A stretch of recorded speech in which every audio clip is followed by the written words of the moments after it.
Foxy's story brought back many memories, and her childhood reminds me so much of mine. Even though there are great differences, I find common ground on the memories made. From kindergarten to senior year, I moved many times to do my dad's job in the military.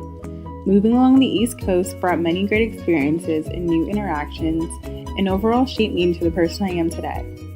In contrast to Foxy, I do remember every second of my childhood, whereas she said she doesn't remember much before moving to her grandparents. But as much as I moved, I did have one place that I could always call my home, which was my grandparents' house.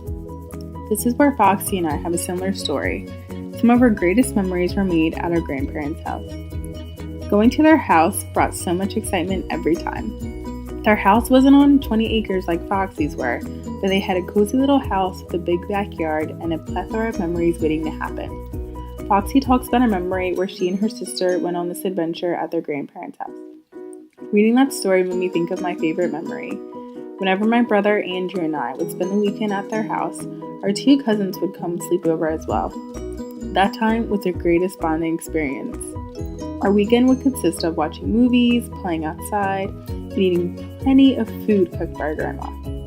The best part of visiting was that my grandpa used to be a truck driver for the baked goods company Entenmann's. Every time we came, he would drive the truck to the house and come let us get in the truck and pick out whatever we wanted. We also always looked forward to going outside and playing all day, but when the winter months came, the memories were even greater. We would spend our days watching movies, playing board games, and Grandma's VHS collection was no joke. The all-time best part of going to Grandma's was gathering around the table for meals. Being that my grandma and grandpa used to have a restaurant, their cooking was always spectacular. We don't know how they made it so good, but Grandma and Grandpa's food is a legendary staple in our family. Our favorite was her chocolate chip cookies. My cousin and I would always help her make them, and we never knew what made them so good, until one day we saw her put crushed up honey Teddy Grahams in the batter. Grandma always had little tricks up her sleeve. Along with all the tricks she also had lots of stories and wisdom to tell us, just like how Foxy's grandfather did. Her love, words, and encouragement was something you could never buy.